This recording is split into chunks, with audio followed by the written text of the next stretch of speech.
노루가 된 동생.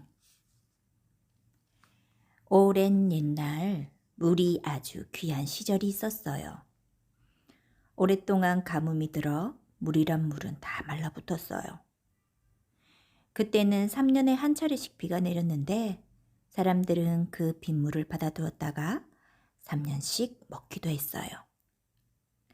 그런데 희한하게도 샘과 강이 다 말라붙어도 딱 한 군데 물이 괴는 곳이 있었어요. 바로 짐승의 발자국이었어요.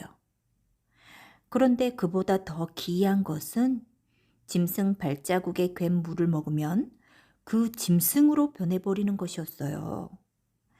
호랑이 발자국에 괸 물을 먹으면 호랑이가 되고 토끼 발자국에 괸 물을 먹으면 토끼가 되는 것이었죠. 그 무렵 어느 산골에 다정한 오누이가 살고 있었어요.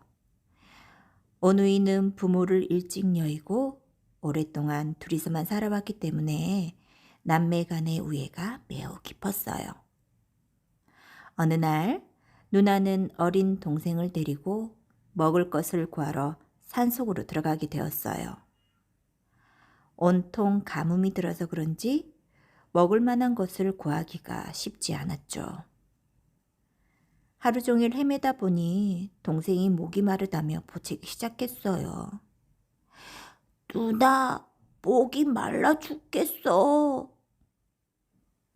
하지만 강물도 말라붙은 시절인데 깊은 산속에 들어와 어떻게 물을 구할 수 있겠어요.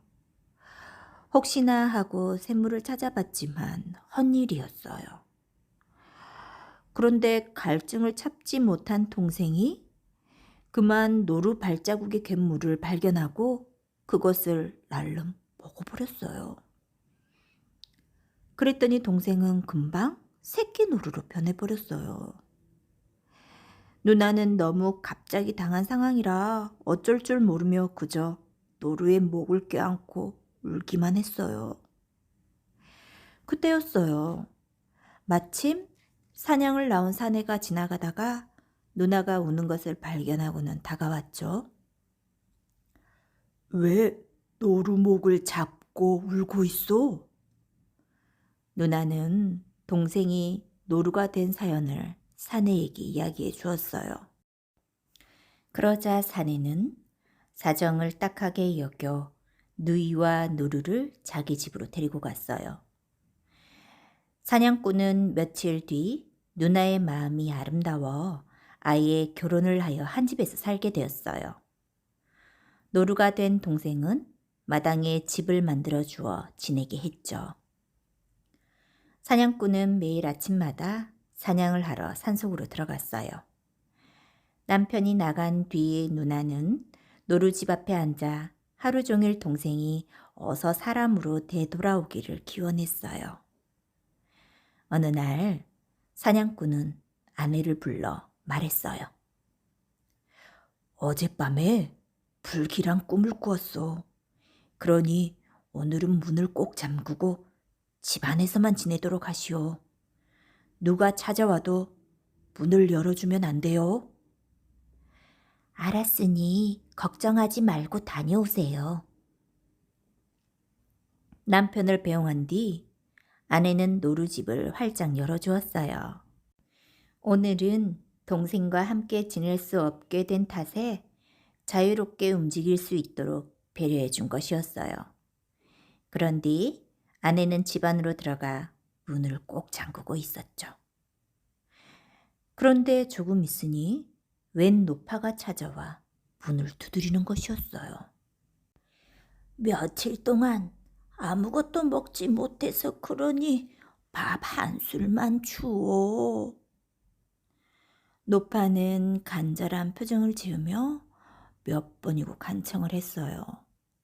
아내는 노파가 너무 불쌍해 보여 도저히 야박하게 쫓을 수가 없었어요. 그래서 노파를 집 안으로 불러들여 밥을 한 그릇 차려주었죠. 노파는 슬금슬금 눈치를 보며 밥 한 그릇을 다 비웠어요. 그런 뒤 갑자기 눈을 비비며 아내에게 말했어요. 아유, 정말 고맙수, 색시. 그런데 한 가지 부탁이 있는데 들어주겠수? 네, 무슨 부탁인지 말씀해 보세요. 내가 아까 이리로 오는 도중에 그만 빈녀를 잃어버렸지 뭐유. 내가 눈이 어두워서 찾지를 못하고 그냥 돌아왔는데 섹시가 가서 좀 찾아주구려. 아내는 그 말도 그냥 지나칠 수가 없었어요. 그래서 노파의 뒤를 따라 은비녀를 찾아주러 나섰죠. 하지만 노파는 비녀를 찾을 생각은 하지 않고 자꾸 산속 깊은 곳으로 들어가기만 했어요. 아이고, 잃어버린 곳이 어딘지 정말 모르겠네. 그러면서 급기야는 낭떠러지가 있는 곳까지 오게 되었어요. 이 금방 어딘 것 같은데 색시가 이 부근을 좀 잘 뒤져봐 주시오. 아내는 허리를 잔뜩 수그린 채 낭떠러지 주변을 샅샅이 뒤졌어요. 그러나 비녀는 찾을 수가 없었죠. 바로 그때 노파는 아내의 뒤로 돌아가 그녀의 엉덩이를 힘껏 밀어버렸어요. 아내는 비명과 함께 낭떠러지 아래로 떨어지고 말았어요. 이제야 내 소원대로 되었구나. 노파는 회심의 미소를 지으며 서너 번 뒤로 훌뚝훌뚝 제주를 넘었어요. 그러더니 노파는 금방 사냥꾼의 아내의 모습으로 변해버렸어요. 그렇게 둔갑을 한 노파는 다시 집으로 돌아와 사냥꾼을 기다렸어요. 저녁이 되자 사냥꾼이 집으로 돌아왔죠. 아이고, 어서 오세요. 오늘도 고생이 많았죠? 어서 식사하세요. 노파는 사냥꾼을 맞이하며 아양을 떨어댔어요.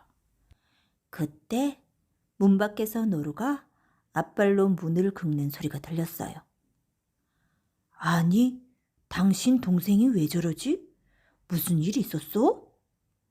사냥꾼이 저녁 식사를 하다 말고 문 앞으로 걸어갔어요. 아유, 별일 아니에요. 오늘 점심을 굶겼더니 화가 나서 저러는 거예요. 점심을 안 주다니? 지금까지 한 번도 그런 적이 없지 않았소?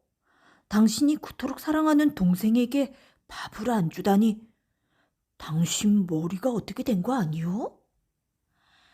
아휴, 저놈의 노루새끼 때문에 공연히 나만 욕을 먹네. 노파는 작은 소리로 중얼거렸지만 사냥꾼은 그 말을 놓치지 않고 들었어요. 아무래도 뭔가 이상하군. 안 하던 나쁜 말까지 하고. 사냥꾼은 뭔가 석연찮은 구석이 있다는 생각을 하고 문을 열었어요. 그러자 노루가 집 안으로 급히 뛰어들면서 사냥꾼의 바지를 물어 끌었어요. 어디로 가자고 이러냐? 그래, 앞장서거라. 사냥꾼은 노루를 앞세우고 뒤를 따라갔어요. 노루는 누나가 떨어진 낭떠러지에 멈춘 뒤 그곳을 서성거렸어요. 이상하군. 왜 여기서 서성거리지? 사냥꾼은 낭떠러지 밑을 한번 쳐다보았어요. 그랬더니 저 밑으로 하얀 옷을 입은 사람이 쓰러져 있는 것이 발견됐어요. 저런, 사람이 쓰러져 있었군. 사냥꾼은 급히 낭떠러지 밑으로 내려가 보았죠. 아니, 이게 어떻게 된 일이지? 여보! 부인! 바닥에 쓰러져 있는 사람은 다름 아닌 자기 부인이었던 거예요. 그리고 뒤따라온 노파도 자기 부인의 모습을 하고 있었기 때문에 사냥꾼은 영문을 몰라 두 여인을 번갈아가며 쳐다보고 있었어요. 그때 노루가 쓰러져 있던 자기 누나의 얼굴을 핥아주었어요. 그러자 죽은 줄 알았던 누나가 부스스 눈을 뜨며 일어났어요. 내가 왜 여기에 누워있지?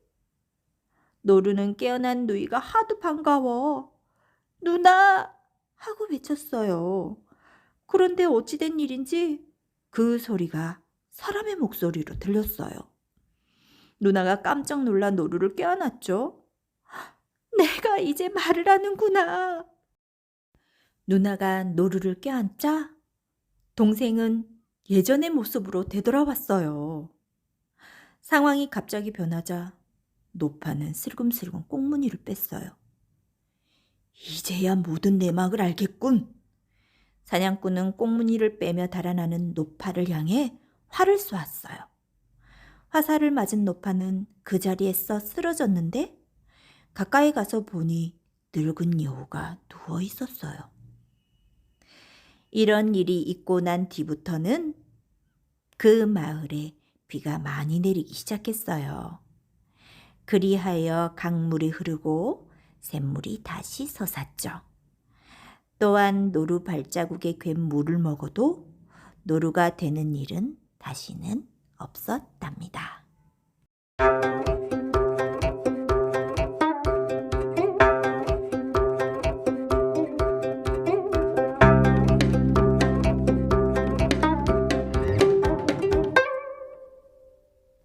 소금 장수와 여인의 곡소리. 옛날에 젊은 소금 장수가 있었어요. 하루는 소금을 짊어지고 팔러 다니다 보니 산중에까지 들어오게 되었고 이미 날은 어둑어둑해져 있었어요. 그때 어디선가 여인의 울음소리가 들려왔죠. 아이고. 그 울음소리는 몹시 애절하여 소금 장수의 심금을 울렸어요. 이미 날이 어두웠는데 웬 여인의 곡소리가 저리도 슬플까? 그런데 더욱 이상한 것은 다음날 다시 산중으로 올라와 보니 똑같은 울음소리가 들렸던 거예요. 참 이상한 일이구나. 소금 장수는 한번 그 울음소리가 나는 곳으로 가보자고 생각한 뒤 걸음을 옮겼어요. 소금 사려! 소금 팝니다! 한 걸음씩 옮기면서 큰 소리로 외쳤어요. 집 앞에 이르자 30쯤 되어 보이는 젊은 여인이 안에서 나왔어요. 여기 소금 좀 주세요. 마침 소금이 떨어져서 읍내에 가려고 했는데 잘 되었네요. 소금 장수는 젊은 여인에게 소금 한 대를 팔고 말을 걸었어요. 저 한 가지 물어볼 말이 있는데 혹시 이 집에 누가 돌아가셨습니까? 네, 실은 제 남편이 그만. 아, 그랬군요. 그런데 어제도 울음소리가 들리던데 왜 장사를 지내지 않고 공만 하고 계십니까? 누추하지만 우선 안으로 드시지요. 여인은 소금 장수가 지낼 방으로 안내한 뒤 밥상을 차려주고 이야기를 시작했어요. 죄송한 말씀입니다만 식사를 마치고 저를 좀 도와주셨으면 합니다만 어떻게 도와드려야 하는지 하룻밤 신세를 지게 되었으니 기꺼이 도와드리겠습니다. 제 남편은 썩은 새끼로 여물해서 관에 놓지 말고 그냥 맨땅에 묻어달라고 유언을 남겼습니다. 그런데 아무도 장사를 지낼 사람이 없기 때문에 남편이 세상을 등졌어도 빨리 장사를 지낼 수가 없었답니다. 그러셨군요. 장사 지내는 것은 제가 도와드리겠습니다. 그런데 원래 염은 3배로 해야 하는데 썩은 새끼줄을 사용하라니 이해가 안 됩니다. 그렇긴 하지만 주인 양반의 유언이 그러하니 어찌하겠습니까? 소금 장수는 여인의 말에 따라 어쩔 수 없이 썩은 새끼로 염을 한 뒤 시신을 지게에 지고서 여인을 따라 나섰어요. 칠흑 같은 어둠이 산중을 뒤덮고 있어서 앞을 분간하기도 힘들었어요. 여인은 얼마쯤 가다가 멈추어 서서 말했죠. 이곳이 좋겠습니다. 여기에 남편을 묻지요. 소금 장수는 지게에서 시신을 내려놓고 땅을 파기 시작했어요.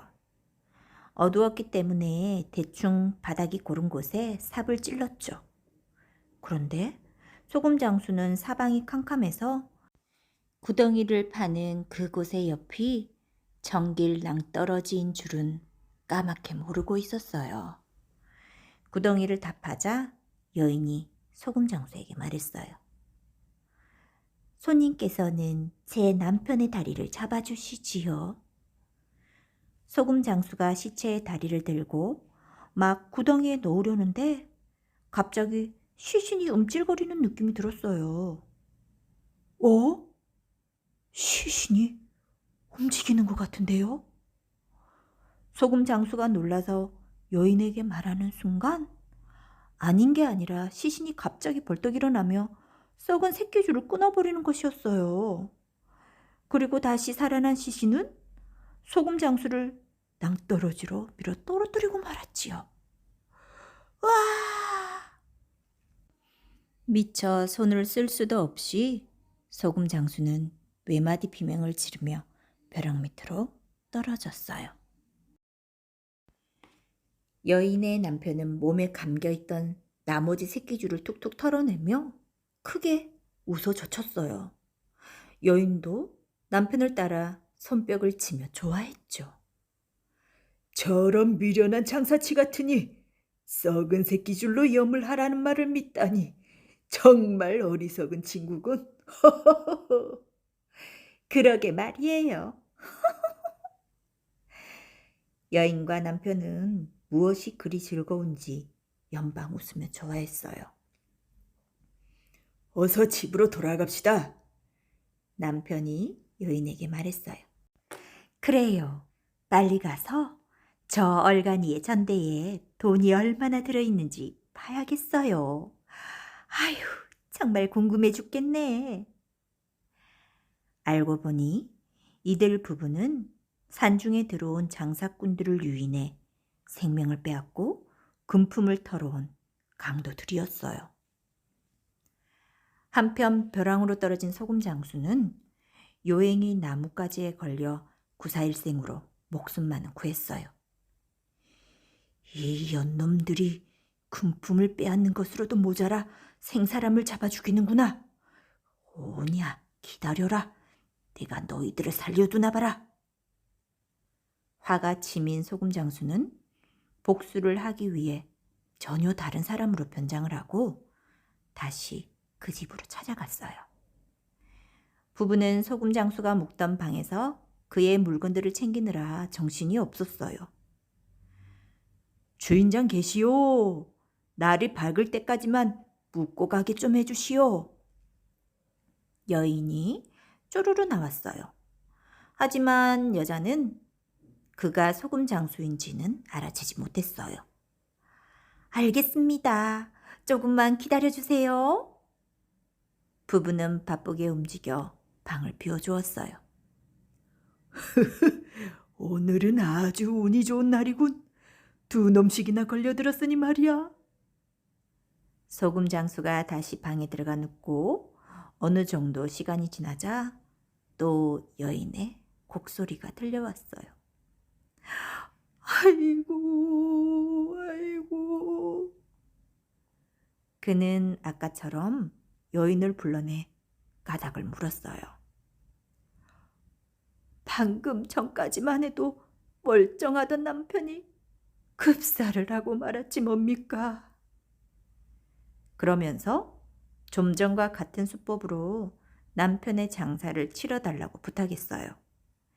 그러나 소금 장수는 이번만큼은 썩은 새끼줄 대신 미리 구해온 튼튼한 새끼줄로 남편을 꽁꽁 묶었어요.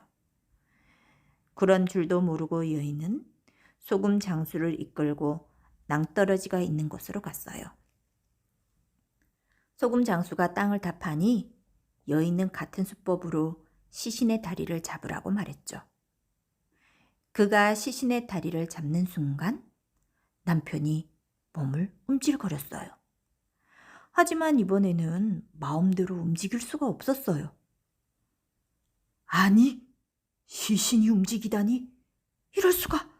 이건 분명 귀신이 장난을 치는 것이오. 아이고 무서워라. 그러면서 소금 장수는 시신을 세게 밀어버렸어요. 순간 남편은 새끼줄에 꽁꽁 묶인 채 벼랑 아래로 떨어져 버렸죠. 어머, 이러면 안 되는데? 여인은 깜짝 놀라 낭떠러지로 달려갔어요. 위험해요. 이리 오시오. 그곳은 낭떠러지란 말이오.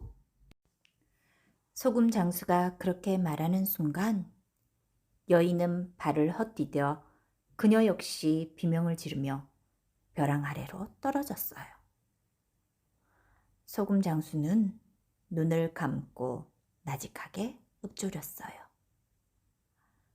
두 사람을 죽일 생각까지는 없었는데 모두 당신들의 운명이려니 생각하시오. 그 후 다시는 산중에서 여인의 곡소리가 들리지 않았답니다.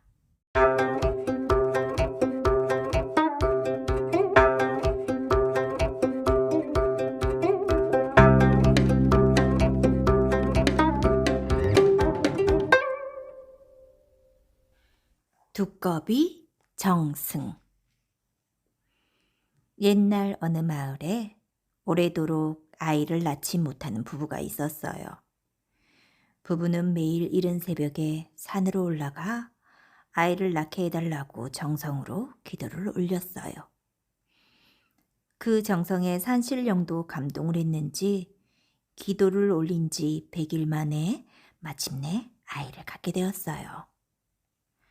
그러나 10달 후에 태어난 아이는 뜻밖에도 사람이 아닌 두꺼비였어요. 너무 놀란 부부는 처음에는 몹시 실망했지만 그래도 산신령께서 점지해 주신 아이니만큼 남부럽지 않게 잘 키워보자고 맹세했어요. 하지만 두꺼비는 점점 자라면서 동네에서 따돌림을 받아 밖에 나가서 놀지도 못하고 늘 집안에서 혼자만 놀아야 했어요. 그래도 두꺼비 아이는 무럭무럭 자라 어느덧 10살이 되었어요. 하루는 두꺼비가 아버지에게 찾아와 말했어요. 아버님, 제게도 글을 가르쳐 주세요. 저도 글을 배우고 싶어요. 하지만 이들 부부는 글을 배우지 못한 일자무식이었기 때문에 글을 가르칠 수가 없었어요. 그렇다면 저도 서당에 가게 해주세요. 그건 더욱 가슴 아픈 일이었어요. 아이들의 놀림을 받을 게 뻔한데 서당에 보내기도 난감한 일이었죠. 하지만 두꺼비는 당당하게 나서며 말했어요. 저는 무슨 일이 있어도 글을 배우고 말 거예요. 제가 직접 훈장 선생님께 찾아가서 말씀드리겠어요. 두꺼비는 그 길로 곧장 서당으로 달려갔어요. 훈장님, 저도 글을 배우고 싶으니 내일부터 서당에 나오도록 허락해 주세요. 서당의 훈장 역시 두꺼비에 대한 소문은 익히 듣고 있던 터라 아이들의 놀림감이 되는 게 걱정스럽긴 했지만 배우고자 하는 열의가 기특하여 허락해 주셨어요. 오냐, 그렇게 하도록 해라. 그 대신 남들보다 열심히 글을 읽혀 꼭 훌륭하게 되어야 한다. 예, 감사합니다. 두꺼비는 신이 나서 집으로 달려와 이 기쁜 소식을 부모에게 알렸어요. 그게 정말이냐? 다행이구나. 내 소원이 이루어져서. 그래, 앞으로 열심히 공부하거라. 다음 날부터 두꺼비는 서당에서 살다시피 했어요.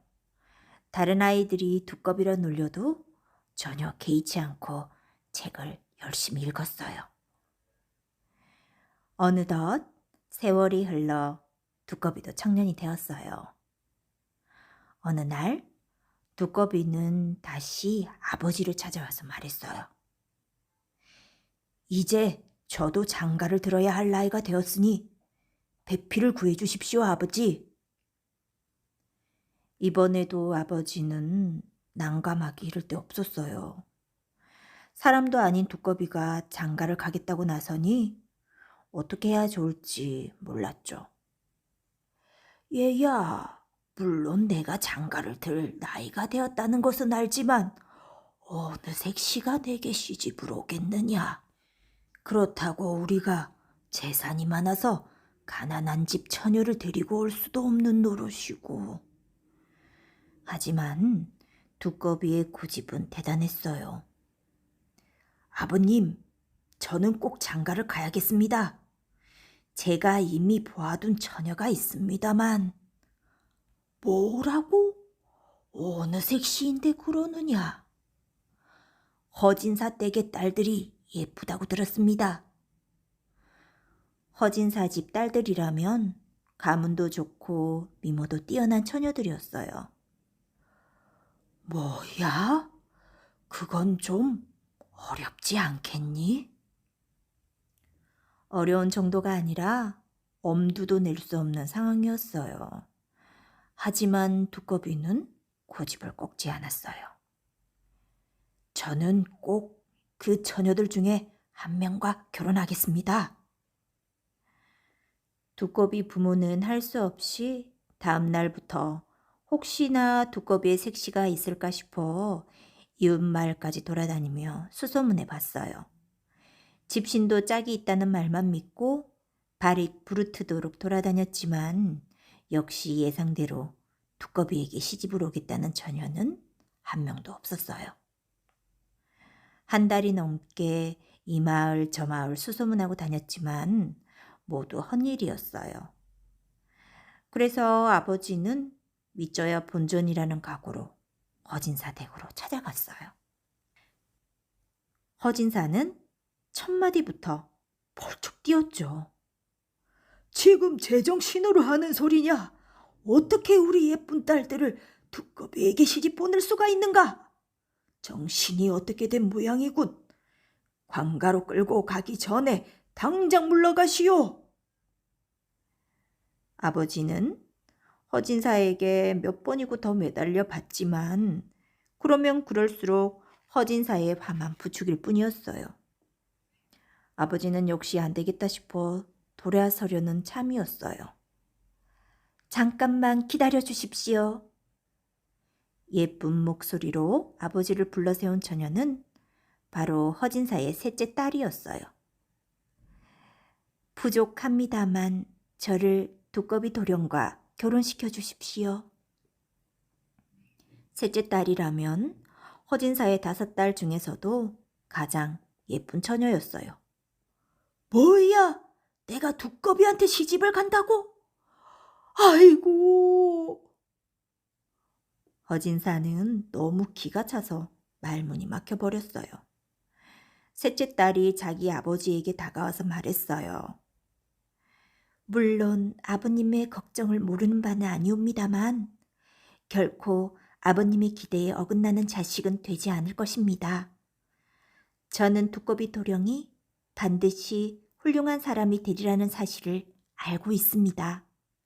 아버님, 부디 소녀의 청을 거두어 주십시오. 허진사댁 셋째 딸의 고집도 이만저만한 게 아니었어요. 결국 허진사는 딸의 고집을 꺾지 못하고 결혼을 허락했어요. 내 마음대로 하거라. 하지만 오늘 내가 집을 나서는 순간부터 다시는 이 집 문턱을 넘을 생각은 하지 말거라. 이제부터 나는 너를 내 딸로 여기지 않을 것이다. 허진사의 단단한 경고에도 불구하고 셋째 딸은 결국 두꺼비 아들과 혼인식을 올렸어요. 자기 소원대로 예쁜 아내를 얻은 두꺼비는 더욱 학업에 정진했어요. 셋째 딸 역시 며느리로서 시부모의 공양과 남편 뒷바라지에 정성을 다했답니다. 다시 2년의 세월이 흘렀어요. 어느 날 두꺼비가 아버지를 찾아가 말했어요. 아버님, 이제 학문도 어느 정도 익혔으니 과거를 보아야겠습니다. 아버지는 두꺼비 아들을 말렸어요. 우리 같은 농부들이야 농사나 잘 짓고 사는데 필요한 글이나 날면 된단다. 더구나 내가 한양의 과거를 보러 가면 사람들이 너를 얼마나 놀리겠느냐. 아버지가 며느리의 눈치를 보며 말하자 곁에 다소곳이 앉아있던 며느리가 말했어요. 아니옵니다. 사내 대장부가 세상에 나와 어찌 글을 아는 것만으로 만족하겠습니까? 더군다나 서방님의 학문을 이 작은 골에서 썩힌다는 것은 너무 아까운 일이 아닐 수 없습니다.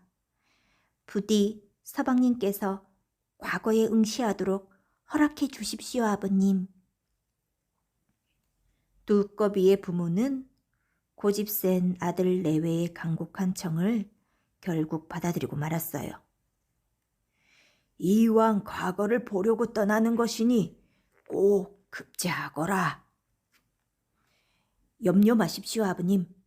반드시 장원을 하여 그동안 아버님 어머님이 저를 이렇게 키워주신 데 대한 보답을 꼭 하겠습니다. 두꺼비는 부모에게 큰 절을 올리고 아내와 이별의 인사를 나눈 뒤 한양으로 떠났어요. 과거 시험장에 이르자 예상했던 대로 사람들은 두꺼비를 보며 배꼽을 잡고 웃었어요. 세상에 두꺼비가 과거를 본다고? 하지만 두꺼비는 개의치 않고 자기 자리에 앉아 눈을 감고 조용히 마음을 가다듬었어요. 드디어 시험이 끝나고 결과를 발표하는 시간이 되었어요. 그런데 이게 어찌된 일인가요? 두꺼비가 장원을 차지하게 되었던 거예요. 두꺼비는 감격의 눈물을 흘리며 임금이 씌워주는 어사화를 쓰기 위해 앞으로 나갔어요. 펑! 두꺼비 머리 위에 어사화가 얹혀지는 순간 갑자기 큰 소리와 함께 하얀 구름 같은 연기가 시험장 안에 가득 퍼졌어요. 아니, 저럴 수가? 두꺼비가 있던 자리에는 훤칠하게 생긴 청년이 어사화를 쓰고 있었어요. 청년이 임금에게 큰절을 한 뒤 아뢰었어요. 저는 본디 사람이었는데 용왕의 저주를 받아 그동안 두꺼비로 살아야만 했었습니다. 하지만 진실한 아내를 맞이하고 학업에 정진하여 이렇게 장원급제를 하니 용왕께서 저를 다시 사람으로 환생시켜 주신 겁니다. 호호, 용왕께서 내게 인재를 보내주셨구나. 그대는 앞으로 백성들을 위해 좋은 일을 많이 하도록 하라. 그것이 용왕에 대한 보은이 될 것이다. 사람들은 이때부터 그를 두꺼비 정승이라고 불렀으며 선행으로 백성들을 잘 다스려 오랫동안 벼슬 자리에 머물렀다고 한답니다.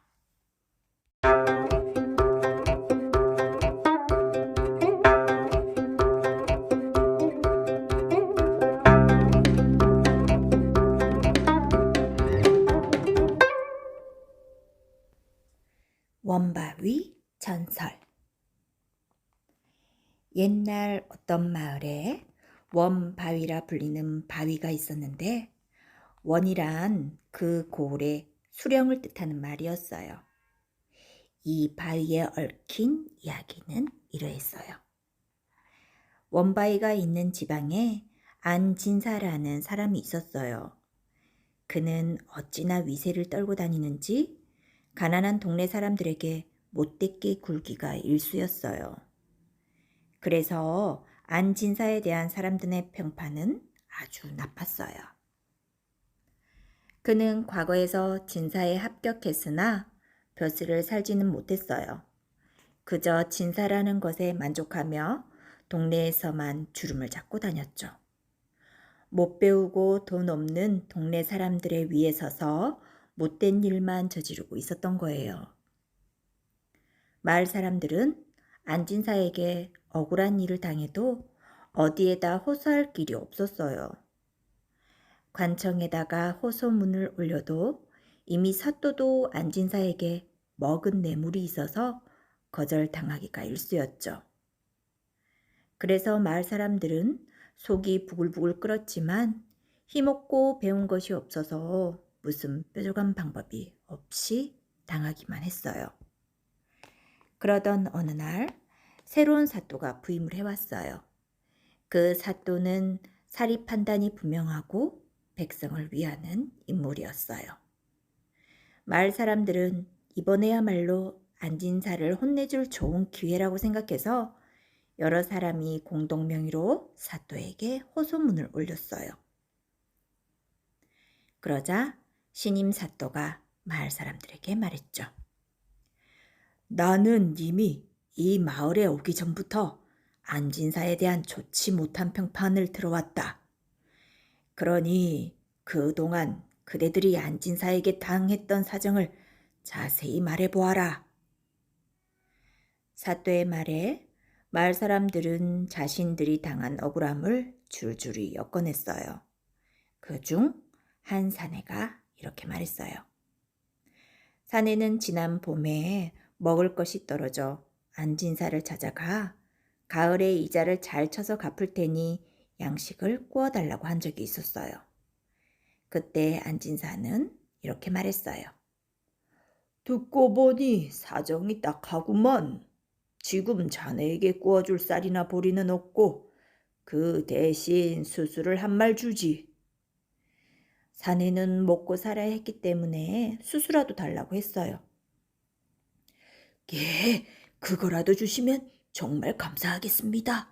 그럼 가을에 얼마로 갚으면 될까요?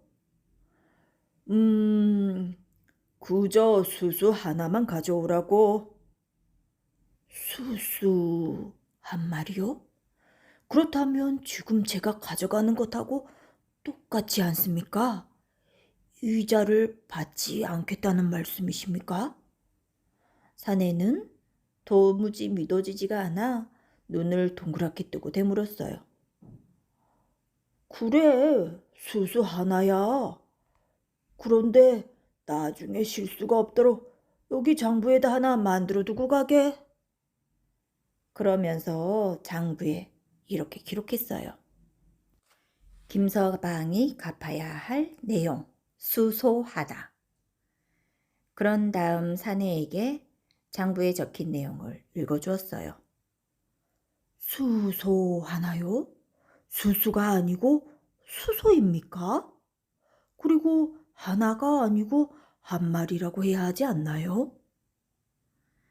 사내는 글을 읽지는 못했으나 남이 읽어준 내용을 못 알아들을 만큼 어리석지는 않았기에 그렇게 되물었던 것이었어요.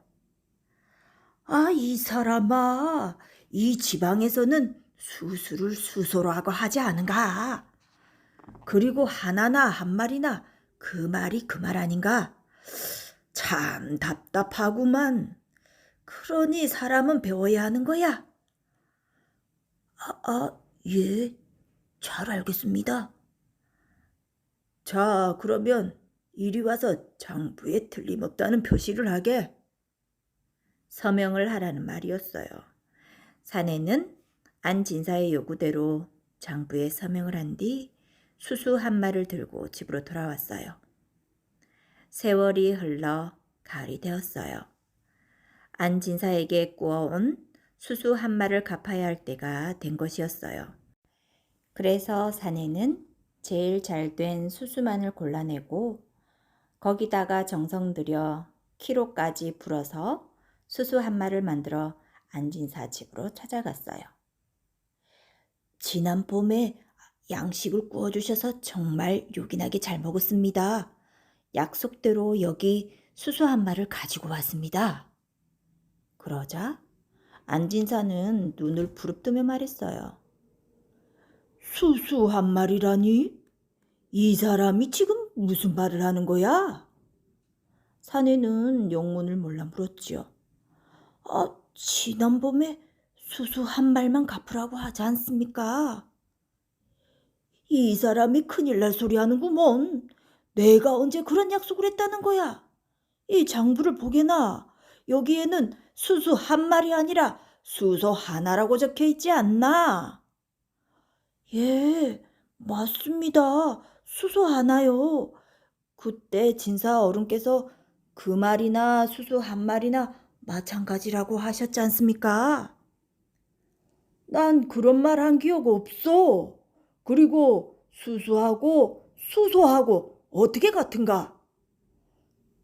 그럼 도대체 수소라는 게 뭡니까? 이 사람이 수소도 몰라? 수컷소가 수소지 뭐야? 예? 수컷소요? 황소를 말씀하시는 겁니까? 자네가 분명 수소 하나를 준다고 여기 서명까지 하지 않았나? 지금 와서 딴소리하면 안 되지. 난 그때 자네 집에 있는 수컷 황소를 준다는 말로 알았는데 그게 아닌가? 사내는 하늘이 무너지는 듯 눈앞이 캄캄해졌어요. 수수 한 마를 얻어먹고 전 재산이나 마찬가지인 황소를 잃게 되었으니 정신이 아떼게질 만한 일이었어요. 진사어른, 농담이시죠? 세상에 수수 한 마를 황소 한 마리와 바꾸는 미련한 사람이 어디 있습니까? 왜 없어? 자네가 바로 그 사람 아닌가? 이 사람이 지금 나를 놀리는 거야? 안진사는 오히려 화를 내며 소리를 쳤어요. 억울합니다. 정말 억울합니다. 자네가 서명한 장부도 있으니 난 지금 사람을 보내서 자네 집 황소를 끌고 올 테니 그렇게 알게. 그러면서 안진사는 안으로 들어가 버렸어요. 안진사는 기어코 사내의 황소를 빼앗아가고 말았어요. 사내는 신임 사또에게 이러한 이야기를 하고 난 뒤에 눈물을 흘리며 호소했어요. 사정을 다 들은 사또는 굳은 표정으로 말했지요. 글자 삐침 하나에 수백 배의 이익을 챙기려고 했구나. 이런 괘씸한 자 같으니라고. 알았으니 그만 돌아가도록 하라. 이튿날 사또는 직접 안진사의 집으로 찾아갔어요. 안진사는 뜻밖의 방문을 받고 무척 기뻐했어요.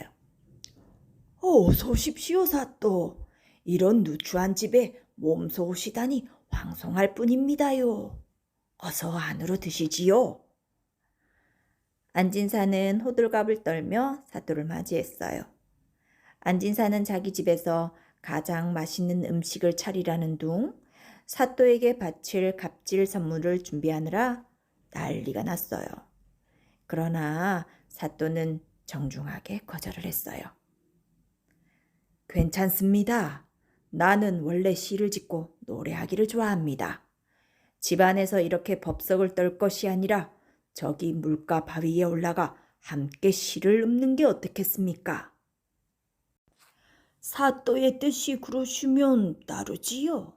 저도 재주는 없습니다만 그래도 명색이 진사이니 시 짓고 노래 부르는 것을 마다할 리가 있겠습니까? 그리하여 사또와 안진사는 함께 동네에 있는 상가에 바위로 올라갔어요. 사또는 안진사와 이런저런 이야기를 나누다가 사내의 억울한 사연에 대해 말을 꺼냈어요. 그러자 안진사는 손을 내저으며 펄쩍 뛰었어요. 아, 그건 말도 안 되는 소리입니다.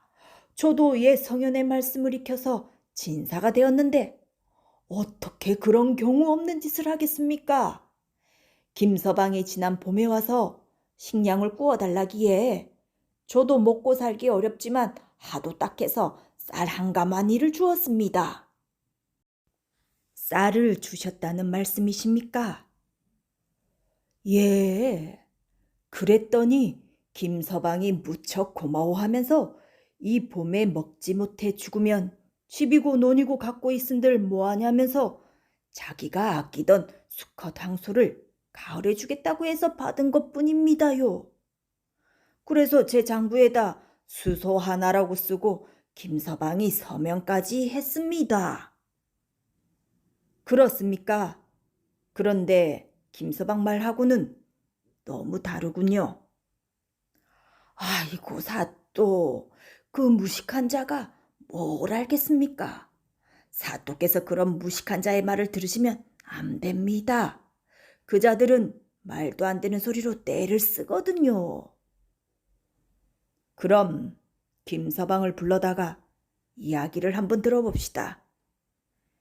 그러면서 얼른 사내를 불러오도록 했어요. 잠시 후 도착한 사내는 지금까지의 사연을 다 듣고 난 뒤 울면서 억울함을 호소했어요. 사또, 하늘을 두고 맹세하지만 저는 쌀을 가져다 먹은 적이 없습니다. 수수 한 마리 전부입니다. 그런데 제 목숨과도 같은 황소를 끌고 갔으니 이제 저는 죽은 목숨과 마찬가지입니다. 그러자 안진사가 벌떡 일어서더니 사내를 노려보며 호통을 쳤어요. 이런 배은만득한 놈 같으니라고 어느 안전이라고 거짓말을 짓거리느냐? 사또는 뻔뻔하게 거짓말을 하는 안진사를 보고 있노라니 화가 치밀었어요. 이보시오 안진사, 여기 이 바위를 보시오. 사또가 옆에 있는 커다란 바위를 가리켰어요. 이 바위는 매우 단단하지만 백성의 원망에는 갈라지고 말 것이요. 그러므로 만약 당신이 죄가 있다면 김서방의 원망에 이 바위가 갈라질 것입니다. 그러면서 사또는 있는 힘껏 바위 위를 발로 밟았어요. 그러자 바위 위에 사또의 발자국이 푹 파였어요. 연이어 또 한 번 발로 밟자 바위 한중간에 금이 갔어요. 그 광경을 지켜본 안진사는 얼굴이 파랗게 질리고 말았죠. 저럴 수가? 마침내 안진사가 있는 쪽의 바위가 반으로 갈라지면서 기울기 시작했어요. 하지만 사또와 사내가 있는 쪽의 바위는 움직이지 않고 그대로 있었죠. 마침내 반쪽 난 바위는 안진사를 덮치며 강 아래로 구르기 시작했어요. 안진사는 순식간에 반쪽 난 바위를 하는 채 강물로 떨어지고 말았어요. 끝내 자신의 잘못을 뉘우치지 않은 안진사는 그렇게 물에 빠져 숨을 거두고 나머지 반쪽 바위는 아직도 경기도 양평군에 남아 있답니다.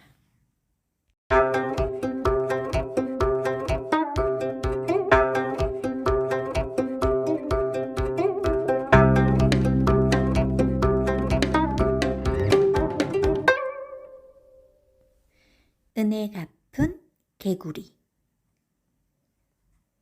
옛날 어느 시골 마을에 가난한 농사꾼이 살았어요.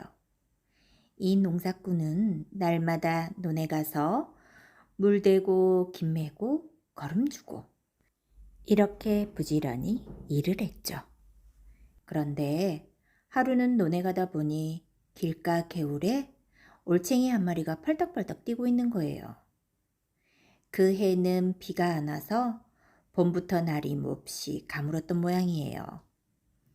그래서 개울물이 바짝 말랐는데 물이 없어지니까 올챙이가 갑갑해서 팔딱팔딱 뛰고 있었던 거예요.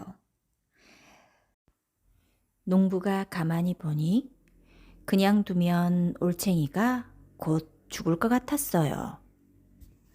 에이구, 저것도 이 세상에 살러 나왔는데 저러다 죽으면 얼마나 원통할꼬. 이렇게 생각하고 그 올챙이를 고이고이 손바닥에 얹어가지고 물이 있는 논에다 넣어줬어요. 논에는 늘 물을 대니까 올챙이가 죽을 일은 없었거든요. 그래 놓고 그 다음 날부터는 논에 가기만 하면 올챙이가 잘 사는지부터 들여다봤어요. 올챙이는 다행히 참 잘 자랐어요. 몸집이 점점 커지더니 다리가 나오고 꼬리가 짧아지고 얼마 뒤에는 개구리가 됐어요. 개구리가 되어서는 농사꾼이 나타나기만 하면 반갑다는 듯이 개굴개굴 울었지요. 그렇게 개구리를 동무 삼아 농사일을 하며 사는데 하루는 논에 가다 보니 웬 아이들이 개구리를 잡아가지고 놀고 있었어요. 가만히 보니 농부가 구해준 바로 그 개구리였어요. 얘들아, 그 개구리 어디다 쓰려고 그러냐? 집에 가지고 가서 구워 먹어야지요.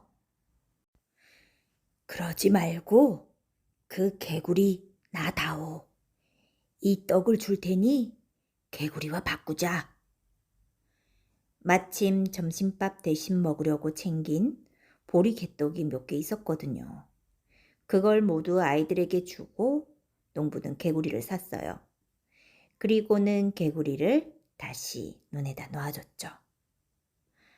며칠이 지났는데 하루는 논에 나가 보니 개구리가 여느 때보다 더 시끄럽게 개굴개굴 울었어요. 왜 그러나 하고 들여다보니 개구리가 하얀 구슬을 입에 물고 있다가 툭 내뱉었어요. 뭔지는 모르겠지만 나 주려고 그러나 보다. 농부는 생각하고 그 하얀 구슬을 주워 호주머니에 넣어뒀어요. 그런데 그날 저녁 집에 돌아와서 옷을 갈아입으려고 보니 호주머니가 불룩했어요. 웬일인가 하고 들여다보니 호주머니 안에 쌀이 가득 들어있지 뭐예요. 하얀 구슬은 쌀 속에 그대로 들어있고 말이에요. 이거 참 신기한 일이로구나. 이 구슬이 쌀을 내는 구슬이란 말인가? 이렇게 생각하고 하얀 구슬을 빈 솥에 넣어봤더니 글쎄 비어있던 솥이 금세 쌀이 가득 차더래요. 독에 넣으면 독에 쌀이 가득 차고 자루에 넣으면 자루에 쌀이 가득 차고 이러니 어떻게 되겠어요? 농부는 금세 부자가 됐죠. 독마다 자루마다 쌀을 가득 채워놓고 부자로 살게 되었어요. 그런데 이 소문이 퍼지고 퍼져서 그 고을 원님의 귀에까지 들어가게 되었죠. 그 고을 원님은 세상에서 둘째가라면 서러워할 욕심쟁이였는데 그 소문을 듣고 사람을 시켜서 농사꾼을 불러들였어요. 네 이놈, 그 구슬은 어디서 났느냐? 바른 대로 아뢰어라. 예, 논에 사는 개구리한테서 얻었습니다. 그 개구리가 내 것이더냐? 제가 그 개구리 목숨을 살려준 적은 있지만 물가에 절로 사는 개구리를 어찌 제 것이라 하겠습니까? 그래? 그렇다면 본래 내 것이 아니란 말이렸다. 임자 없는 물건은 관청에 바치는 것이 나라의 법이니라. 그러니 그 구슬을 어서 바치거라. 원님이 이렇게 어거지를 쓰는데 당할 수가 있나요? 농부는 할 수 없이 구슬을 원님에게 갖다 바쳤어요. 그러고 나서 그 이튿날 논에 나가 보니 또 개구리가 여느 때보다 더 시끄럽게 개굴개굴 울어댔어요. 그래서 보니 이번에는 개구리가 노란 구슬을 입에 물고 있다가 툭 뱉어내는 거예요. 그걸 주워 가지고 또 호주머니에 넣어뒀죠. 집에 돌아와서 보니 이번엔 호주머니에 엽전이 가득 들어있지 뭐예요. 엽전을 내는 구슬을 이번엔 얻은 거예요. 구슬을 괴짝에 넣어두면 괴짝에 엽전이 가득 차고 뒤주에 넣어두면 뒤주에 엽전이 가득 차고 이러니 뭐 전보다 더 큰 부자가 되었죠. 아무 때나 구슬만 넣어두면 엽전이 가득가득 차니 혼자서 쓰고도 남아서 온 마을 사람들에게 다 나누어 줬어요. 욕심쟁이 원님은 또 그 소문을 들었어요.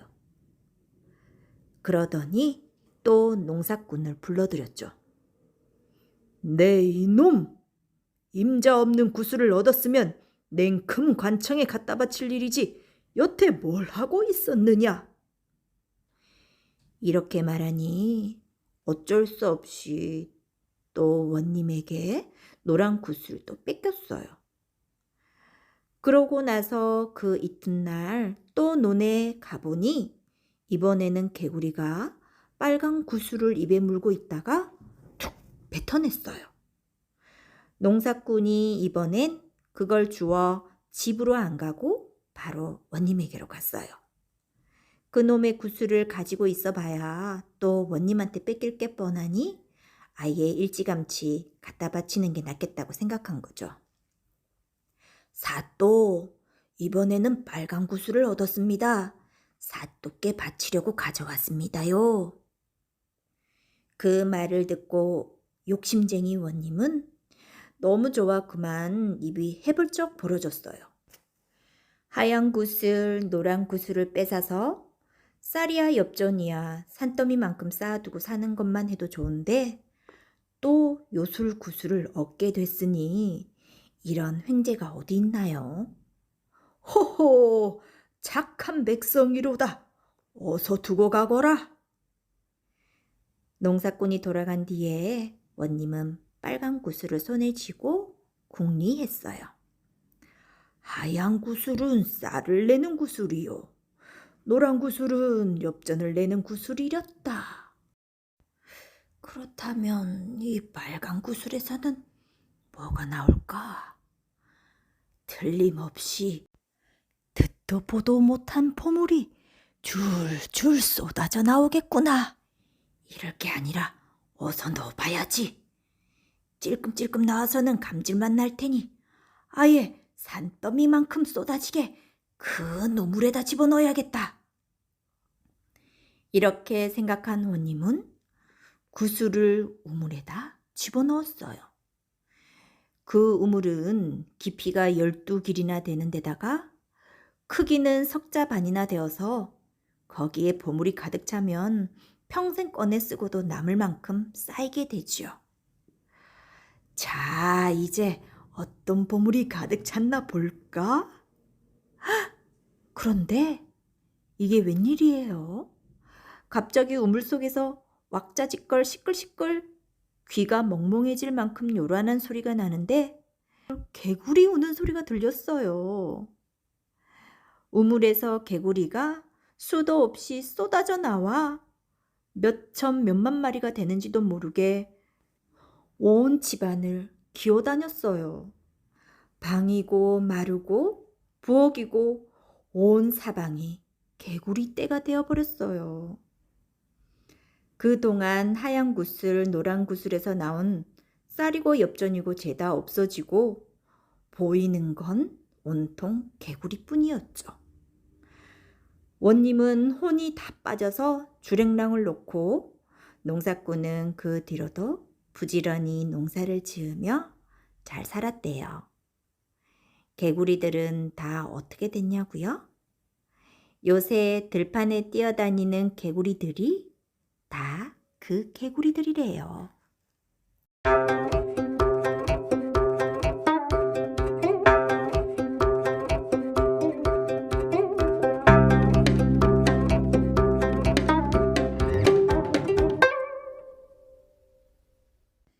이상한 수수께끼 이야기 시작하겠습니다. 옛날 저 축풍령 고갯마루에 주막이 하나 있었어요.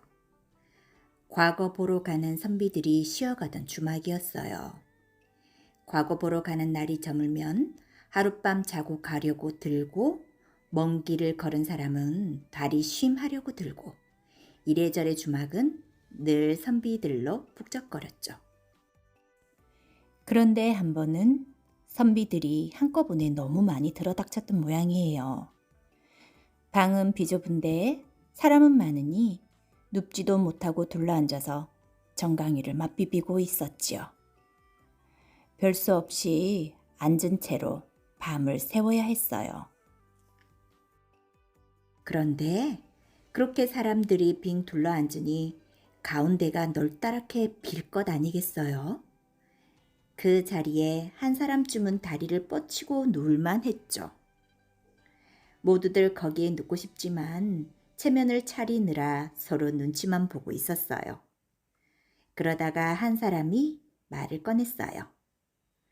우리 이럴 게 아니라 한 사람이라도 저기 누워서 편히 자도록 합시다. 그건 그렇소만 누울 사람을 어찌 정한단 말이오? 수수께끼 내기를 합시다.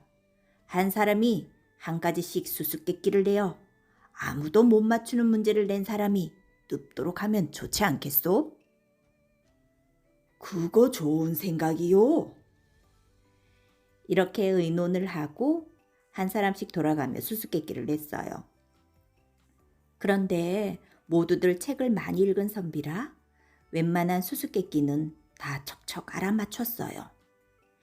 이 사람이 모르면 저 사람이 알고 저 사람이 모르면 또 이 사람이 알고 이렇게 척척 알아맞추니 당최 누울 사람이 없었어요.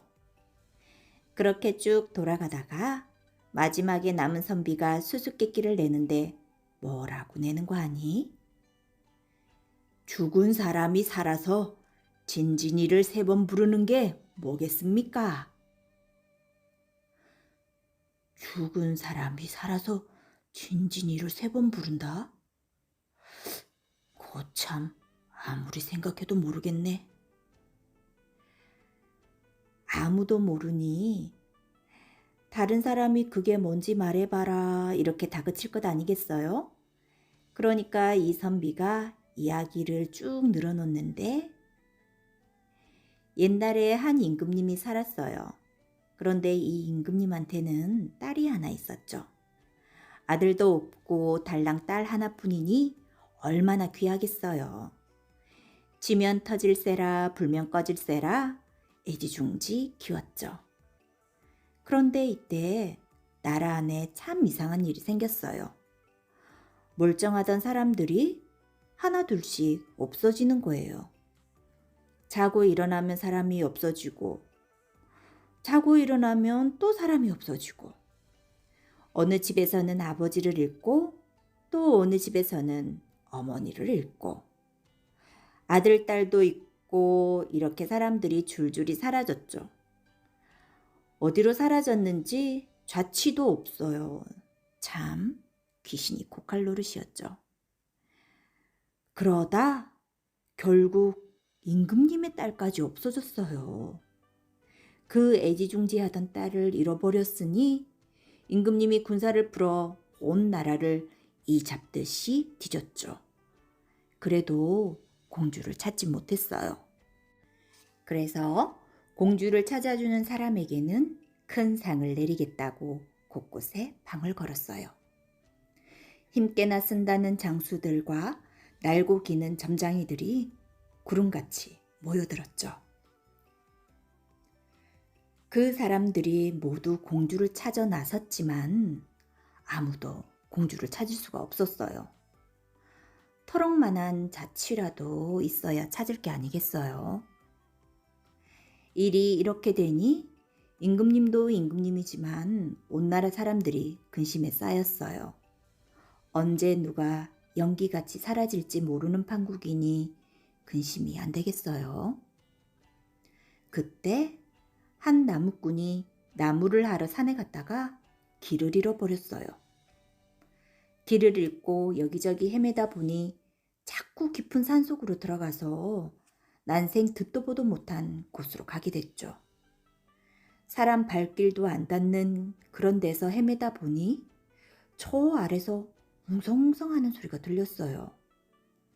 가만히 나무 뒤에 몸을 숨기고 봤더니 사람들이 한 무더기가 올라오는데 죄다 오라를 지고 굴비 두른 모양으로 줄줄이 묶여서 올라왔어요.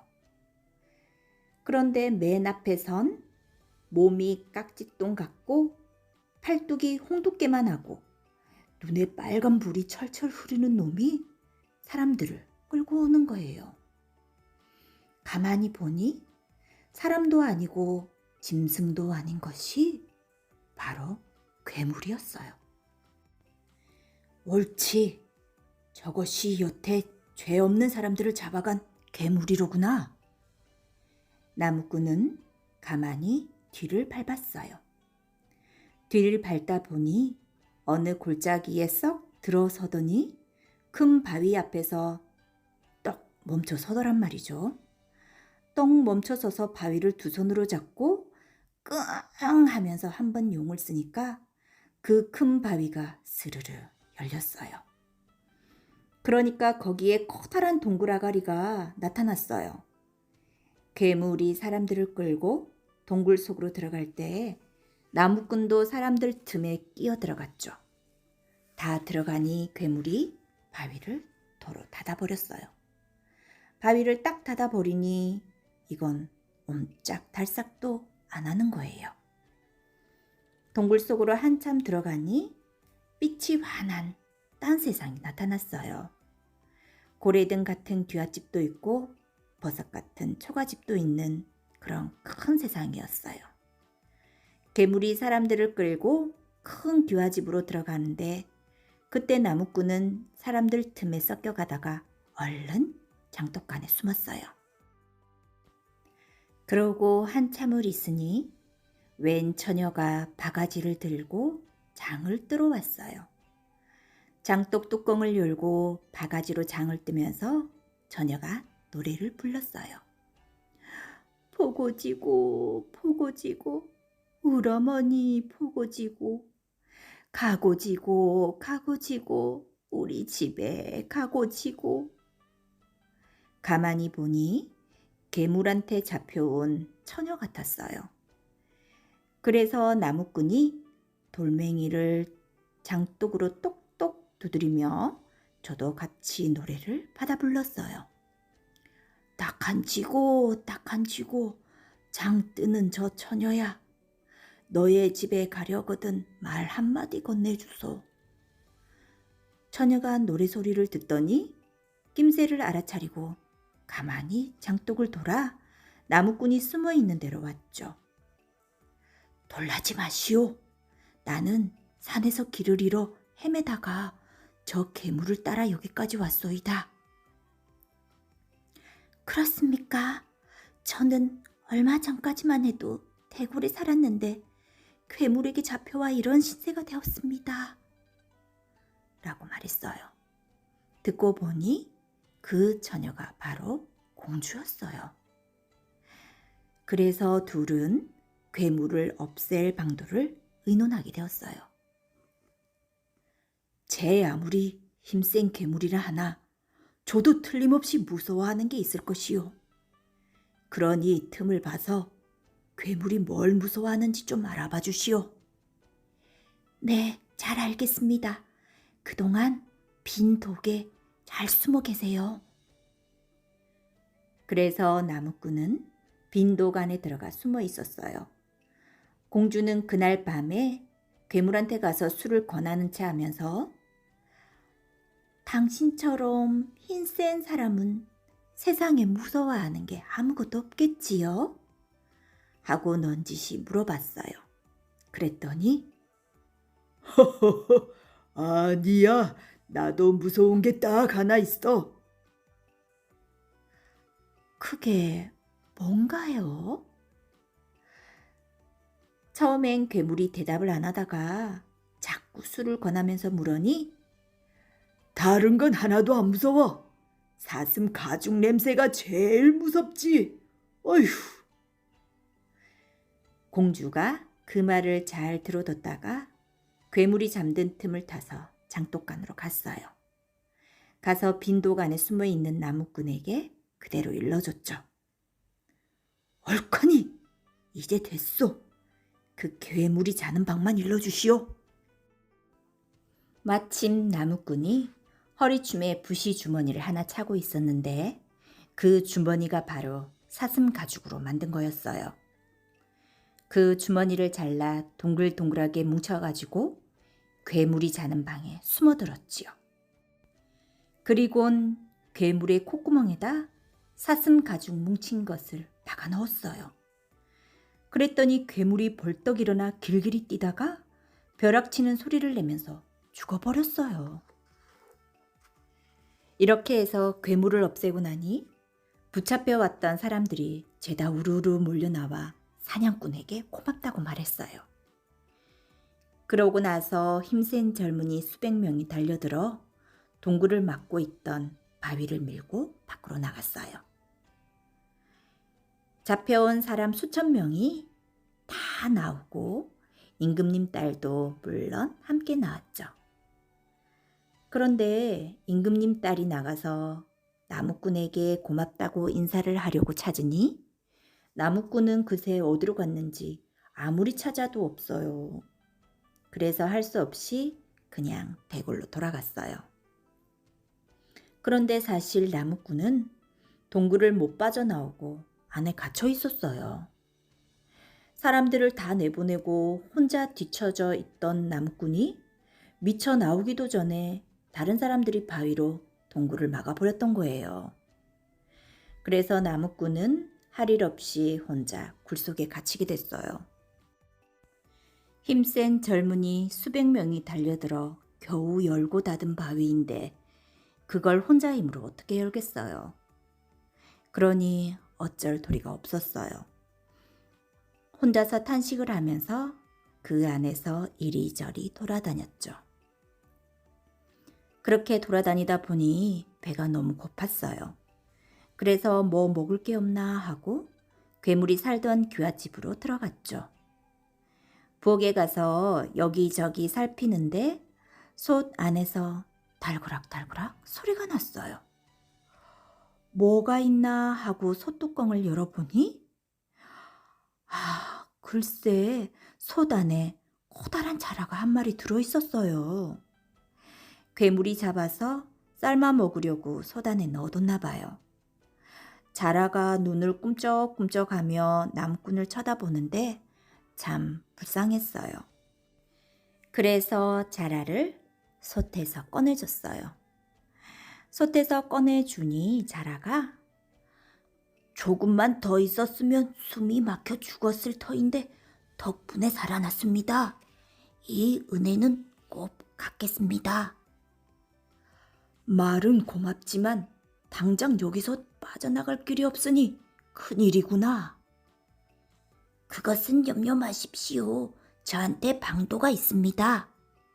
이러면서 밖으로 엉금엉금 기어나갔어요.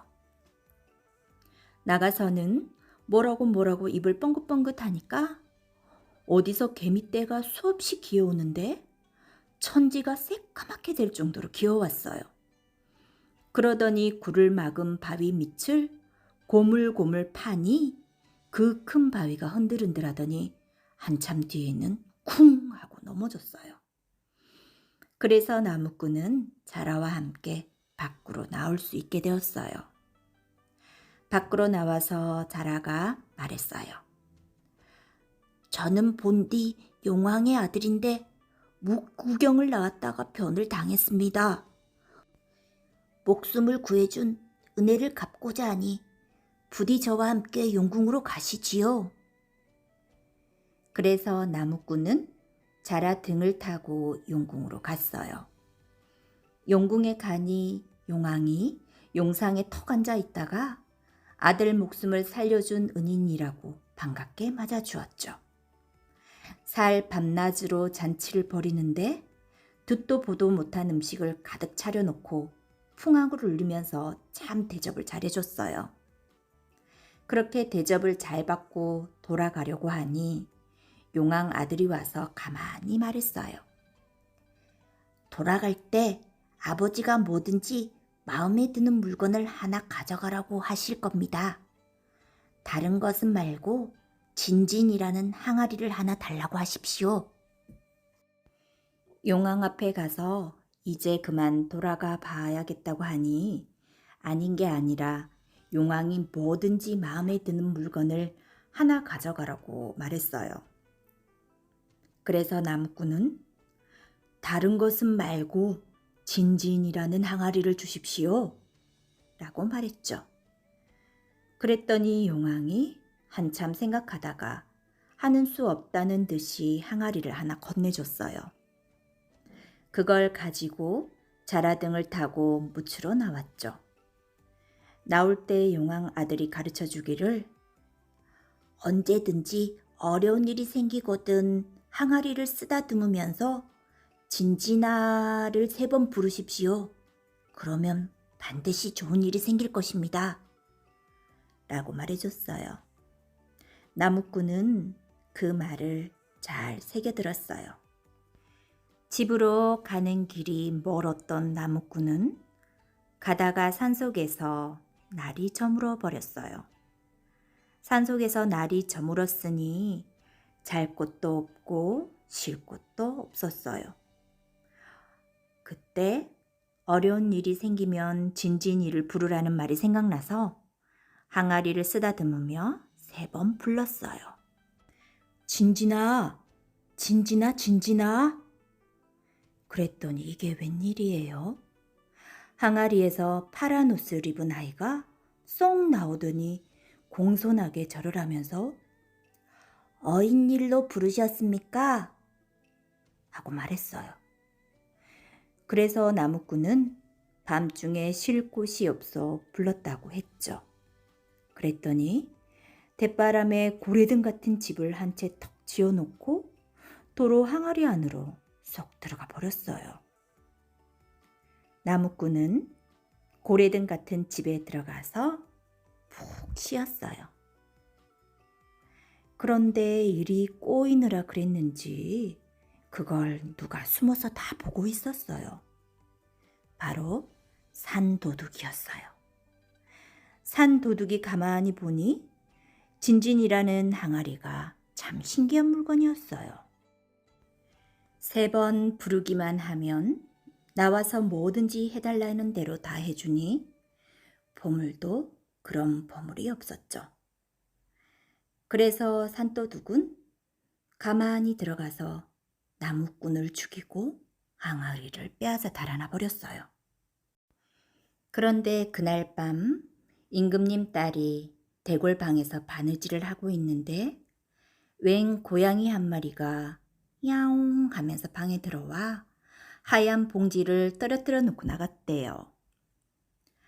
봉지를 열어보니 약초 한 움큼과 편지가 들어 있었는데 그게 용왕 아들이 쓴 편지예요. 편지에는 날이 밝은 대로 이 약초를 가지고 아무산 아무꼴로 가시오라고 적혀 있었어요. 임금님 딸이 이튿날 편지가 적힌 곳으로 약초를 가지고 가보니 산속에 덩그런 기와집이 있고 그 안에 웬 죽은 사람이 있더란 말이죠. 가만히 보니 동굴에서 만났던 바로 그 나무꾼이었어요. 공주가 나무꾼에게 가지고 간 약초를 다려 먹였더니 죽었던 사람의 몸에 핏기가 사르르 돌면서 벌떡 일어났어요. 일어나면서 하는 말이 진진아, 진진아, 진진아 하고 진진이를 3번 불렀대요. 이렇게 해서 선비 이야기가 끝났어요. 듣고 보니 죽은 사람이 살아서 진진이를 3번 부르는 이야기가 맞거든요. 그런 이야기를 다른 선비들이 어떻게 알겠어요? 그래서 이 수수께끼를 낸 선비가 내기에서 이겼어요. 그래도 빈자리를 차지하고 눕지는 않았대요. 왜냐면 이야기를 다 끝내고 보니 날이 샜는데 뭐하러 눕겠어요. 바로 길을 떠났죠. 길 떠난 선비는 서울 가서 과거에 급제도 하고 재미있는 이야기도 들려주며 행복하게 잘 살았답니다.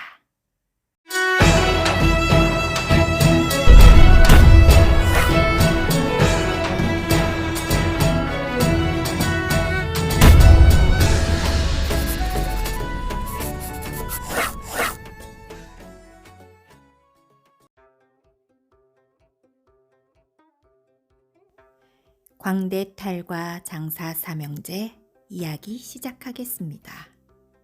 옛날 옛적 갓날 갓적에 한 아이가 살았는데 이놈이 힘은 천하장사이면서 아무것도 하는 일이 없었어요. 첫날 만날 먹고는 잠만 자요. 하루 종일 먹고는 자고 먹고 자고 한단 말이죠. 몸집은 깍지똥만한 게 먹기는 적게나 먹나. 밥을 해주면 한참에 대사발씩 먹어치우고는 퍼질러 자는 게 일이었어요. 나이 17이 되도록 그러고 있으니 어머니 아버지가 그만 탁 질려버릴 거 아니겠어요? 얘야, 너는 밤낮 먹기만 하고 잠만 잘 참이냐? 남들은 너만한 나이에 농사도 짓고 나무도 하더라만 너는 그 힘도 따 어디 쓰려고 그러니?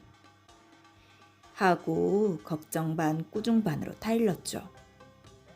그랬더니 이놈이 드러누웠다가 벌떡 일어나며 하는 말이 그러면 좁쌀 단말만 주세요.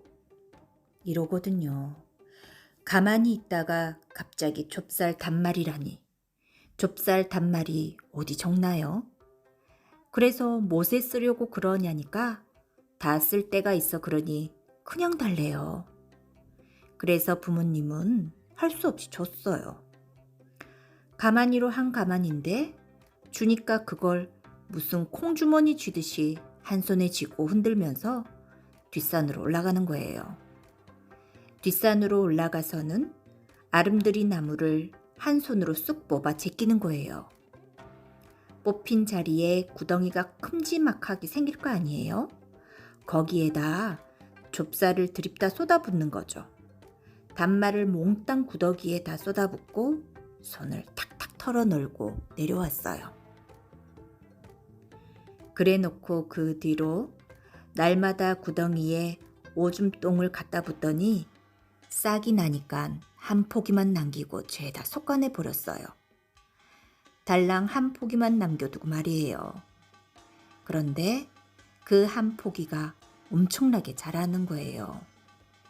키는 하늘을 찌를 듯하고 대궁은 아름드리가 되고 그러더니 조 잎싹이 말도 못하게 많이 달리는 거예요. 조가 다 익으니 뿌리째 뽑아다 통째로 들고 탁탁 두들겼어요. 돌이 깨질 대신에 말이죠. 그러니까 좁쌀이 얼마나 많이 나오는지 몰라요. 몇백 석이나 나왔는데 그걸 모두 가마니에 담아 쌓아두고 어머니 아버지 그동안 밥만 축내고 잠만 자서 죄송합니다. 저는 이만 세상 구경하러 나갈 테니 이 좁쌀로 밥해 드시고 잘 지내십시오. 하고 집을 나왔어요. 집 나올 때 광대탈을 하나 만들어 얼굴에 뒤집어 쓰고 나왔어요. 그동안 밥만 축내고 잠만 자서 불효한 까닭에 낯을 들고 다닐 수가 없다고 그런 거죠. 그래서 이제 이놈 이름이 광대탈이 되었어요. 광대탈이 집을 나와 정처 없이 자꾸 가다 보니 저쪽에서 한 사람이 오는데 엄청나게 큰 지팡이를 짚은 거예요. 굵기는 한 아름이나 되고 길이는 30발이나 되는 지팡이인데 가만히 보니 그게 참대통이었어요. 속이 빈 참대로 만든 통지팡이더란 말이죠. 그렇게 큰 지팡이를 짚고 다니다니 그놈도 보통 장사가 아닌 것 같거든요. 그래서 어찌 그리 굵은 걸 짚고 다니오? 하고 물으니 정처 없이 떠돌아다니는 놈이 굉장히 거추장스러웠어야 되겠소? 뭐든 닥치는 대로 이 참대통에 넣어 가지고 다니면 좋죠. 하면서 참대통 마개를 탁 여는데 속을 들여다보니 아는 게 아니라 별의별 게 다 들어있었어요. 옷이고 양식이고 집신이고가 거기 다 들어있었죠. 그러지 말고 나랑 같이 다닙시다. 나도 떠돌이 신세라오. 그거 좋지요. 이렇게 해서 둘이 의형제를 맺고 같이 갔어요. 이놈 이름은 참대통이었어요. 그래서 광대탈하고 참대통하고 형제가 되어 간 거죠. 한참 가다 보니 저 멀리서 큰 나무가 누워있다 일어났다 하고 있었어요. 나뭇가지가 땅으로 푹 꺼졌다가 하늘로 쑥 솟아올랐다가 이런단 말이죠. 저게 무슨 병고인고 하고 가까이 가보니 나무 밑에서 커다란 놈이 낮잠을 자고 있는데 그 콧바람이 얼마나 센지 숨을 한 번 쉴 때마다 나무가 누웠다 일어났다 하는 거예요. 가만히 보니 그놈도 보통 장사가 아니었거든요. 그래서 자는 놈을 깨워가지고 무슨 일로 여기서 잠을 자오? 하고 물으니 정처 없이 떠돌아다니는 놈이 잠이라도 시원하게 자야 할 것 아니오. 나무 밑에서 잠을 자면 나무가 누웠다 일어났다 하는 바람에 아주 시원하지요. 하고 말했어요. 그러지 말고 우리랑 같이 다닙시다. 말동무가 있으면 좋지 않소? 그거 좋지요. 이래서 또 의형제를 맺고 같이 다녔어요. 이놈은 이름이 콧바람이었어요. 광대탈하고 참대통하고 콧바람하고 이렇게 셋이서 가는데 한참을 가다 보니 웬 사람이 돌을 떡 주무르듯이 하고 있었어요. 돌을 맘대로 느렸다 줄였다 뭉쳤다 폈다 하면서 놀고 있었죠. 그러다가 돌을 어떻게 주물럭주물럭 하더니 갓을 딱 만드는 거예요. 돌로 갓을 만들어 머리에 쓰더란 말이죠. 그 무거운 것을 머리에 쓰다니 하하, 이놈도 보통 내기가 아니잖아요. 그래서 왜 하필 무거운 돌로 갓을 만들었소? 라고 말했더니 정처 없이 떠돌아다니는 놈이 갓이 가벼워서야 되겠소? 보통 갓은 바람만 불면 휙휙 날아가서 귀찮아서 아예 돌갓을 쓰고 다니려고 그런다오. 라고 말했어요. 그러지 말고 우리랑 같이 다닙시다. 여럿이 다니면 심심하지 않을 거 아니오. 그거 좋지요. 이래서 또 의형제를 맺었어요. 네 형제가 된 거죠. 이번에 만난 놈은 이름이 돌갓이었어요. 그래서 광대탈하고 참대통하고 콧바람하고 돌갓하고 이렇게 넷이서 다녔어요. 딱히 정해놓은 곳도 없고 정처 없이 바람 부는 대로 하염없이 다녔죠. 한참을 가다 보니 날이 저물었는데 날이 저문 곳이 어딘고 하니 집도 절도 없는 산속이었어요. 별도 달도 없이 사방이 캄캄한데 산속을 한참 헤매다가 산마루에 딱 올라서니 저 멀리서 불빛이 보였어요. 옳지, 저기 사람 사는 집이 있구나. 캄캄한 밤중에 불빛을 보니 반갑단 말이에요. 그래서 대바람에 불빛 비치는 곳까지 냅다 달려갔죠. 가보니 으리으리한 기와집이 있는데 대문이 12대문이었어요. 첫째 대문을 열고 주인 있소 해도 아무 대답이 없었어요.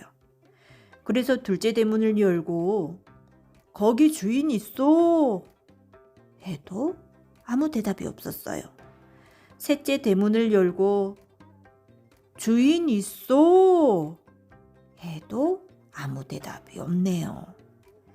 넷째 대문을 열고 주인을 불러도 아무 대답이 없고, 다섯째 대문을 열고 불러도 대답이 없고, 여섯째, 일곱째, 여덟째, 아홉째, 열째, 11째 대문을 열고 불러도 대답이 없었어요. 12대문을 다 열고 들어가서 주인 있소 하니 집안에서 처녀가 하얗게 소복을 하고 나오는 거예요. 나와서 하는 말이 이 산중에 어찌 오셨습니까? 혹 하룻밤 자고 가려고 오셨다면 두 말 말고 돌아가십시오. 여기는 잘 데가 못 됩니다. 이런단 말이에요.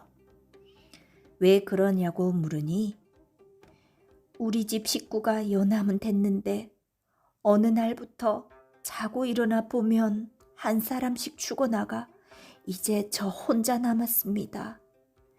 아버지, 어머니, 언니, 오빠들 모두 죽고 하인들마저 죽어서 오늘은 제가 죽을 차례입니다. 그러니 공연히 애매한 목숨 버리지 말고 어서 돌아가십시오. 듣고 보니 예산 일이 아니었어요. 무슨 일인지는 모르지만 험한 일이 난 것 같았거든요.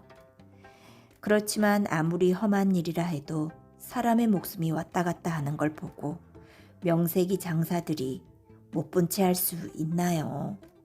팔을 걷어붙이고 나섰죠.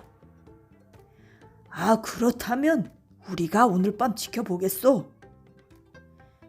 방에 병풍을 둘러치고 처녀를 그 뒤에 숨겨놓고서는 넷이서 잠을 안 자고 집을 지키기로 했어요. 네 장사가 저마다 한 자리씩 맡아서 눈을 부릅뜨고 지키는 거죠. 참대통은 제일 바깥 대문을 지키고 콧바람은 바깥 마당을 지키고 돌갓은 앞마당을 지키고 광대탈은 처녀가 숨은 방을 지켰어요. 드디어 밤이 이슥해지니까 찬바람이 쏴 하고 불더니 뭐 시커먼 것이 오는데 가만히 보니 눈에 시퍼런 불이 철철 흐르는 네 발 짐승이에요. 그게 뭔고 하니 수백 년 묵은 청너구리였어요. 본래 청너구리가 오래 묵으면 요물이 돼가지고 힘이 엄청나게 세워진다는 말이 있었죠. 다가와서 덤벼드는 놈을 바깥대문 지키던 참대통이 때려잡았어요.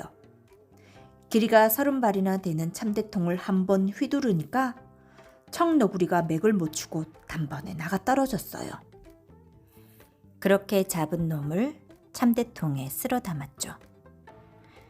그런데 처음 왔던 청너구리는 청너구리 떼 중에서도 제일 힘이 약한 졸개였던 모양이에요. 한 300년 묵은 놈인데 이 놈이 청너구리들 소굴에서는 제일 어린 놈이었어요. 청너구리들 생각에는 이 집 식구를 다 잡아먹고 달랑 처녀 하나 남았는데 힘센 놈을 보내랴 하고 제일 약한 놈을 보낸 거죠. 그런데 보내놓고 암만 기다려도 졸개가 안 오니 좀 더 힘께나 쓰는 놈을 보냈어요. 그러니까 셋째 9벌 되는 한 500년 묵은 놈을 보냈죠. 이 놈은 한 500년 묵어나서 그런지 참 대통이 당해낼 재간이 없었어요. 몸뚱이가 연자 맷돌만한 놈이 달려드는데 암만 힘을 써도 안 됐어요. 죽을 힘을 다해 싸우다가 참대통은 그만 잡아먹혀 버렸어요. 셋째 청너구리가 참대통을 홀랑 집어삼킨 다음에 12대문을 다 열고 들어가니 이번에는 바깥마당을 지키는 콧바람이 맞설 차례죠. 콧바람이 용을 써서 쿵 하고 크게 콧김을 한번 내쉬니까 청너구리란 놈이 감당을 못하고 그냥 나가 떨어졌어요. 그걸 잡아다 콧바람으로 꽁꽁 얼려놨죠. 청너구리 소굴에서는 두 번째로 보낸 놈도 소식이 없으니까 좀 더 힘센 놈을 보냈어요. 이번에는 둘째 9벌 되는 큰 놈이 왔는데 이 놈은 한 700년 묵은 놈이었어요. 그러니 힘도 더 셀 거 아니겠어요? 이놈한테는 콧바람도 못 당했어요. 아무리 용을 써서 콧김을 내놔도 그저 두어 자쯤 흔들흔들 밀려났다가 도로 달려들고 하니 당할 재간이 있나요? 그래서 콧바람도 잡아먹혔어요. 둘째 청너구리가 콧바람을 홀랑 집어삼키고 앞마당으로 썩 들어서니 이번에는 앞마당 지키는 돌갓이 맞설 차례였죠. 돌갓이 갓을 벗어서 번개같이 한번 크게 휘두르니까 둘째 청너구리도 어떻게 해볼 수가 없었던 모양이에요. 할 일 없이 돌갓에 한 방 얻어맞고 나가 떨어졌어요. 그 놈을 잡아다 큰 돌로 꼼짝 못하게 눌러놨죠. 세 번째로 보낸 놈도 소식이 없으니까 이제는 청너구리 두목이 나섰어요. 이 놈이 청너구리 중에서도 제일 힘이 센 놈으로 한 1000년 묵은 놈이었어요. 몸뚱이가 집채만한 것이 벼락치는 소리를 내면서 왔는데 담이 약한 사람 같으면 그냥 한 번 보고도 기절할 만하더라 말이죠. 그런 놈이 달려드니 돌갓도 못 당해요. 돌갓을 아무리 휘둘러도 그저 움쩔대고 조금 물러났다가 또 달려들고 하니 당할 재간이 있나요? 한참 동안 싸우다가 속절없이 잡아먹혔죠. 일이 이렇게 되니 이제 남은 것은 광대탈 하나뿐이잖아요. 청너구리 두목이 돌갓을 훌렁 집어삼키고 방으로 썩 들어서니까 광대탈이 앉았다가 일어서는데 그새 무슨 도수를 부렸던지 몸이 5개가 됐어요. 말 그대로 오광대가 된 거예요. 광대탈을 쓴 놈이 5이나 한꺼번에 달려드니 청너구리 두목도 정신을 못 차렸죠. 이쪽을 봐도 광대탈, 저쪽을 봐도 광대탈이니 정신이 있겠어요? 정신을 못 차리고 호우적거리는 놈을 딱 후려치니까 정강이를 탁 꺾고 쓰러졌어요. 그러는 놈을 잡아다 새끼줄로 묶었죠. 묶어놓고 등짝을 세게 후려치니 이놈이 캑캑 하더니 속에서 뭘 토해내는데 돌갓이 탁 튀어나왔어요. 그냥 집어삼켰으니까 뱃속에서 살아있었던 거죠. 그 다음에는 돌갓이 돌로 눌러놓은 둘째 놈 등짝을 후려치니까 콧바람이 탁 튀어나오고 콧바람이 콧김으로 올려놓은 셋째 놈 등짝을 탁 후려치니까 잠대통이 튀어나왔어요. 그래서 네 형제가 다시 만났죠. 넷이서 청너구리 네 놈을 한데 묶어놓고 장작을 빙 둘러싸은 다음에 불을 질러 태워버렸어요. 그래서 처녀네 식구 원수를 갖고 광대탈은 처녀와 혼인해서 집으로 돌아가 어머니 아버지 모시고 잘 살았지요.